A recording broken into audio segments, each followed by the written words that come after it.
Hello friend, नमस्कार. तर आज आपण बनवणार होते कोकण स्टाईल चिकन करी. तर चिकन करीसाठी सगळ्यात आधी तेल घ्यायचं आहे. त्याच्यामध्ये सुकं खोबरं, कांदा, टमॅटो आणि कोथिंबीर टाकून व्यवस्थित हे वाटण आपल्याला गोल्डन ब्राऊन होईपर्यंत भाजून घ्यायचं आहे. गोल्डन ब्राऊन झाल्यानंतर ह्याच्यामध्ये थोडीशी कोथिंबीर टाका आणि व्यवस्थित एकजीव करून घ्या.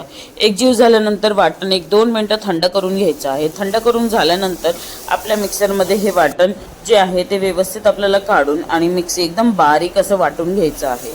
बारीक वाटून झाल्यानंतर ह्याच्यामध्ये आपण बघू शकता इथे वाटण मी ह्याच्यामध्ये टाकत आहे मिक्सरच्या भांड्यामध्ये. तर मिक्सरच्या भांड्यामध्ये हे टाकून झाल्यानंतर काय आपलं वाटण हे असं दिसेल. इथे बघा टाकून घेतलं. त्याच्यानंतर पेस्ट आपल्याला एकदम बारीक करायची आहे. एकीकडे मी ठेवलं कुकर गरम करण्यासाठी, कारण झटपट आपली रेसिपी बनवायची होती. आणि ते बघू शकता कुकरही गरम झाला आहे. ह्याच्यात टाकायचं आहे तेल. तेल टाकल्यानंतर ह्याच्यामध्ये आपण लाल तिखट टाकायचं आहे आणि जे वाटण आपण केलं आहे ते व्यवस्थित टाकून परतून घ्यायचं आहे. त्याच्यात चिकन मसाला, गरम मसाला, हळद आणि हे सगळं टाकून गावरान चिकन मसाला सगळं टाकून परतून घेऊन चिकनचे पीस टाकून 2 मिनटं वाफेवर शिजून त्याच्यात मीठ टाकून परतून घ्यायचं आहे. त्याच्यानंतर कोथिंबीर टाकून आपण शिजून घेतल्यानंतर ही प्लेट आपण सर्व करू शकता. Thank you for watching.